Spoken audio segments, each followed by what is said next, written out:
And welcome. In this lecture, we're going to be adding an impact particle effect to wherever we hit with our rifle. So let's dive in and see how it's done. So this is going to be a quick one because we want to do something that we've already done before, which is spawn particle effects that aren't attached.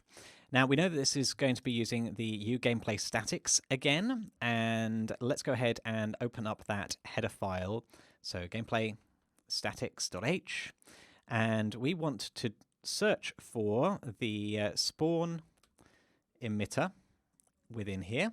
The symbol search isn't always reliable, so I'm going to just do a search spawn emitter. And we are looking for the other versions of this, spawn emitter at location. That's the one we want. And what we're going to do is it's going to need the world, the particle system, a location, and a rotation. You could go with a 0 rotation, but we actually want a rotation. So let's go over to the game, to the gun C++ rather, and we're going to use the spawn emitter at location. Do a get world in here. And then we are going to give it a particle system. So we need to go ahead and set one up. I'm going to leave that blank as a to-do for you, seeing as we already know how to set up particle systems. And then what we're going to do, we're going to get the location. That's fairly straightforward. That's going to be the hit location, isn't it? And then the next thing, let me get my spacing right there.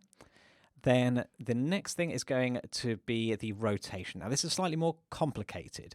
Now, the first thing we're going to do is we're going to create a vector for the shot direction, which is going to show us where the shot was coming from. And this one's fairly straightforward because we've already got the direction it's going in. So where it's coming from is just going to be the negative of this. So minus rotation.vector is going to give us the shot direction. Where was that shot coming from? And that's going to be useful when we're applying damage later as well. So shot direction, cool, great. And what we want in here is a rotator. So you can get a rotator from a vector in C++ just by doing dot rotation, like so. And that should be enough. So we can put a semicolon on the end of the line. So all that remains is a mini challenge for you to fill out this particle system with something that we can configure in Blueprint. Okay, welcome back. So we're going to essentially do what we did with the muzzle flash. So I'm going to copy that U property here. Instead of the muzzle flash, we're going to have the impact effect, like so. And we're going to use that in uGameplay static spawn emitter at location. Cool. We're going to remove the draw debug point, and we're going to have a go at compiling and playing. Once you've got that to compile successfully, we are going to go over to the content browser, open up our BP rifle, because we need to attach a impact effect. Let's open up the full blueprint editor, go to class defaults, details, impact effect. Let's look, see what we can find. Impact, see if we've got something there. IM, nope, no IM either. Maybe it's going to be called hit. There we go. We've got a Wraith drone hit world. We've got a few different things down here.